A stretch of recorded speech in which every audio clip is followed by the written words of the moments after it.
સંગઠનને મજબૂત કરવા માટે એકબીજા આગેવાન કાર્યકરોના મતભેદ છે દૂર કરીને એક કોંગ્રેસ મજબૂત થઈને આપતા ભવિષ્યમાં તમામ ક્ષેત્રે કોંગ્રેસનો વિજય થાય એના માટે આપણે માર્ગદર્શન આપવા માટે આવ્યા છે।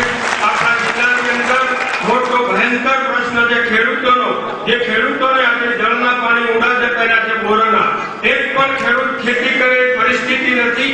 વીજળીવાળા બેફામ દંડ આપે છે, પાણી ઊંડું જાય કોલમ નોખે એટલે સીધો જ 50,000 ને લાખ રૂપિયા દંડ ફટકારે છે। એ જ રીતે ગરીબોની સમસ્યા છે, જે રોજગાર ગેરંટી સદંતર બંધ કરી દીધી છે, બીજા કાર્યો પણ રોજગાર પૂરતા બધા બંધ છે, એમનો પણ મોટો પ્રશ્ન છે। સાથે શિક્ષણ પણ ટોટલ વેપારીકરણ કરી દીધું છે, પૈસાવાળો ભણી શકે, ગરીબ સારી સંસ્થામાં ભણી પણ ન શકે। આ પરિસ્થિતિ ભારતીય જનતા પાર્ટીની સરકારે કરી છે, એના સામે આપણે સૌએ એક થઈને લડવાનું છે, આંદોલન કરવાના છે અને એમના જે ખોટા કાર્ય છે બહાર કરવાના છે।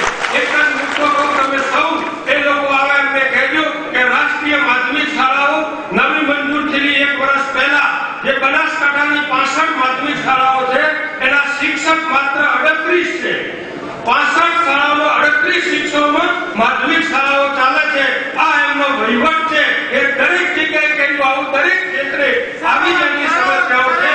એના માટે બધા આક્રમકથી લડાઈ કરો, એકદમ ડરે વગર, કોઈથી ડરવાની જરૂર નથી। લોકશાહી છે, સરકાર છે તો કાયદા અને જે લખેલા છે જે કાયદાનું બંધારણ છે એમાં કોઈનું કોઈ બગાડી શકશે નહીં। માટે હિંમતથી બહાર આવીને સાચી વાત માટે જજુઓ, ખેડૂતો માટે, ગરીબો માટે જે અન્યાય છે એની લડાઈમાં આંદોલનો કરો, હડતાળો કરો, ભૂખ હડતાળ પર બેસો અને લાગ પડે તો આક્રમણથી લડાઈ પણ કરો, તો જ આપણે કંઈ કરી શકશું। એટલી વાત મારી વાત કરી નથી જોઈ।